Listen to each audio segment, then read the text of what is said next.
ikaze kuri YouTube channel yacu mu kumwe na chef Ibirayi.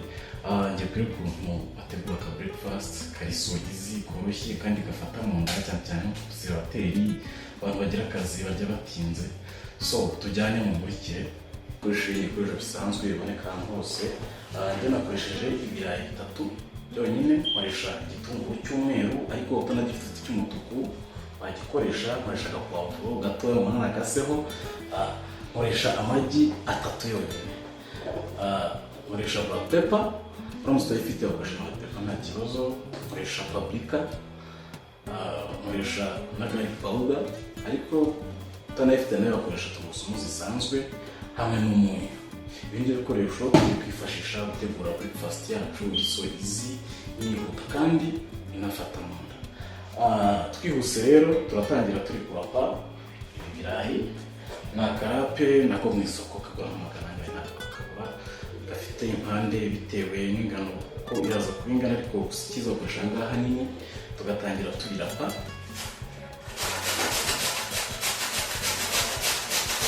Hano bibona n'ibintu byihuta bya mu gitondo ukora kimara no kwambara uri mu smart. Rega abashefu cyangwa abantu bakora mu gikona kenshi twabageza abantu birirwa bakora mu kimyotsi ngo birirwa basa nabi.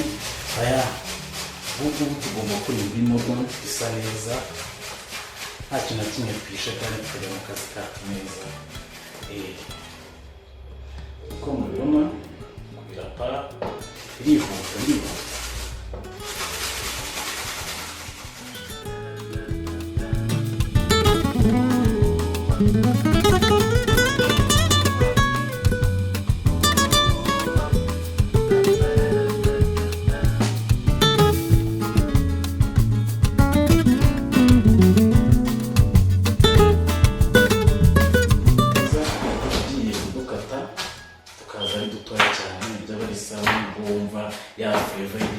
Ariko gusa n'abakunda ibitunguru bigaragaramo cyane by'umutuku, ariko ibintu byo n'ubundi ntabwo bigaragara cyane. So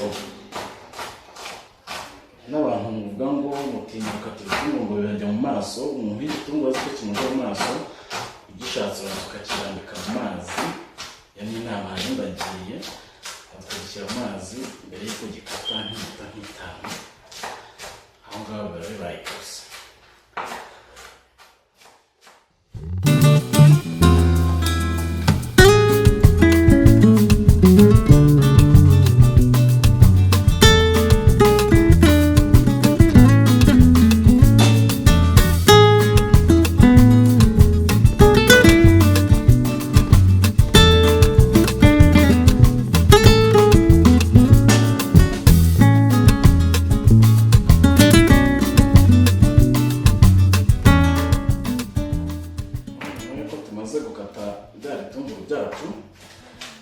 Ikurikiyeho ni poivro, nayo tukatwayikata muri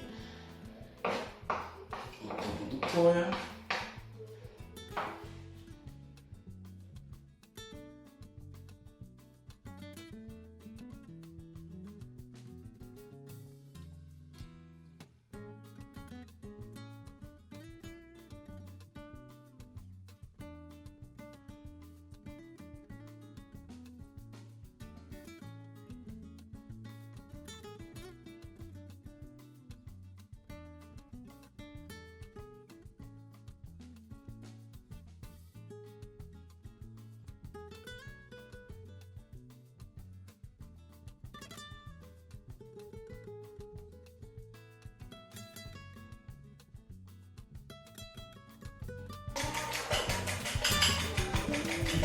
Nyuma yo gukubita amagi amata yacu maze ubwo yageze, tugiye kuyungurura dukuremo y'amazi muri bya birayi.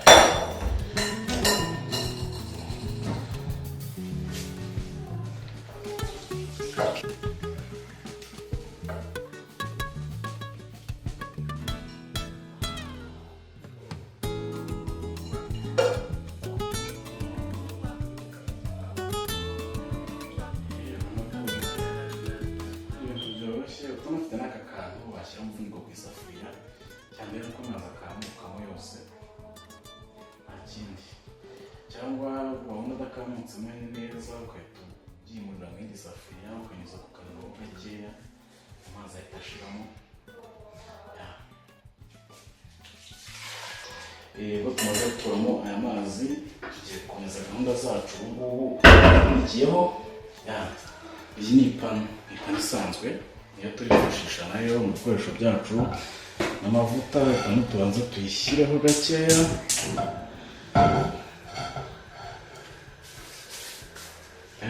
after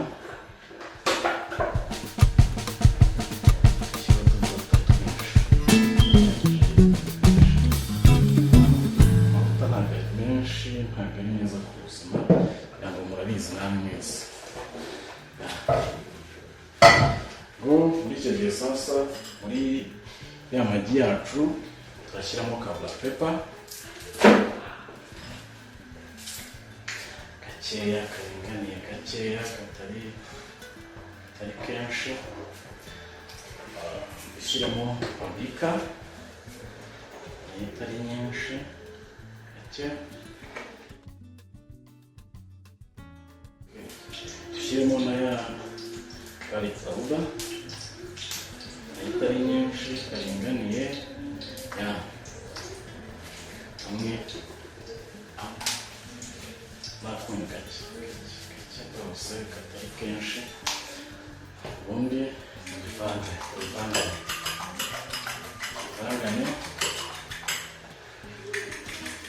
byose bibe byivanze neza. Noneho nyuma yabyo dufata bya bitunguru byacu dushyire ku ipanu.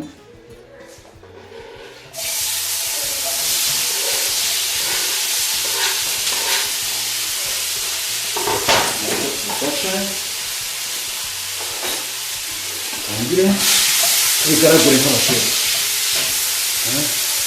bigaragure kandi biba byiza ushyize ku kariro gake. Urabona ko nanjye kariro nakagaragara rwose, kariro gake. Sinzi abantu bamwe bakunda ibintu by'ibitunguru bihiye neza, kandi nanjye babikunda bidahiye cyane. Wenda aho ngaho biterwa n'uko ubyumva n'uko ukunda ibintu. Wabiretseho gakeya kandi ugakubitwa n'umuriro. Kandi mu gikoni ikintu cya mbere twitaho isuku izamo. Iyo ukoze utuntu ugomba no kwita uhasukura. Niyo mpamvu buriya igikoni cyiza kiba cyegeranye n'ahantu hogereza ibyombo. Umwanya undi tukajya tubisukura. Aha ngaha dufitemo n'agapuberi tubishyiramo.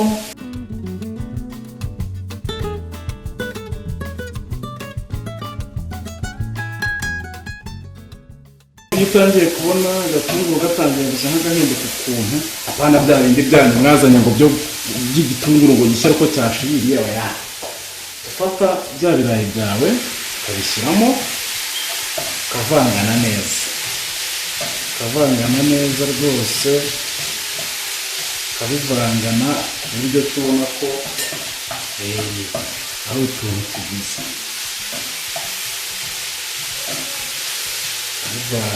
ukabivangana uretse ibirayi byawe bishya.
dushyiramo aya magi yacu twavanze neza shyiramo aya magi yacu uzengurutsa ushatse washyiramo igice ushatse washyiramo byose biterwa n'uko ubyifuza cyangwa uko wowe ubishaka ntekereza ko yagiye akwiriye ahantu hose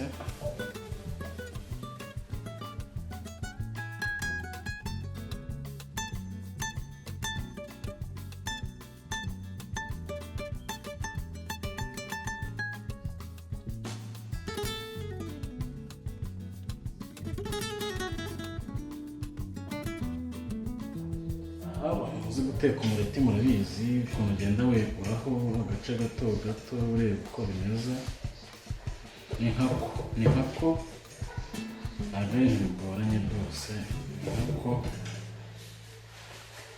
yenda ureba ibice byayo n'ibitarashya aha ngaha urabona ko tumaze guhindura yeza tukareba izi sayidi zikagenda zishya neza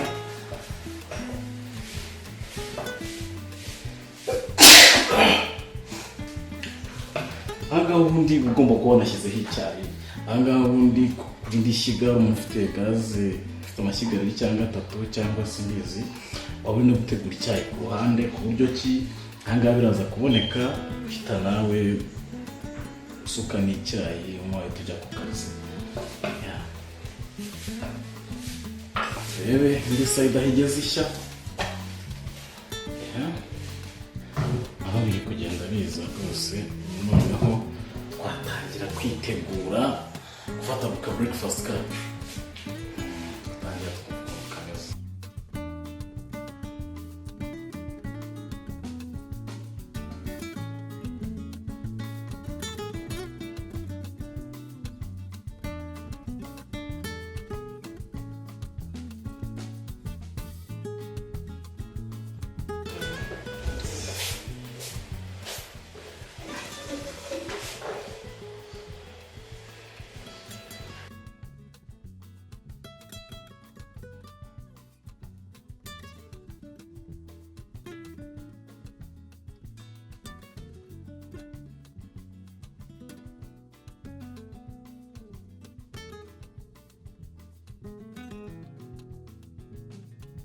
twatetse twahishije ubu ngubu ntaho tugeze ku meza turengeye rwose agakawa kanjye kabonekera igihe kabisa kabonekera igihe ubu ngubu gahunda ni ukumva ukuntu ibintu bimeze rwose ndahumura neza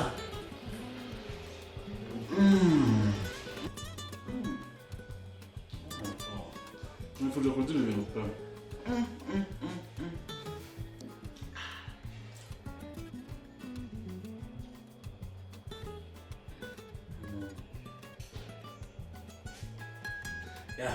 mukore subscribe, like, share, comment, komeze tubane, komeze nkwereke udutips utuntu twinshi wajya ukora tworoshye gusa ibikoresho biboneka ahantu hose kandi twagufasha mu buzima bwawe.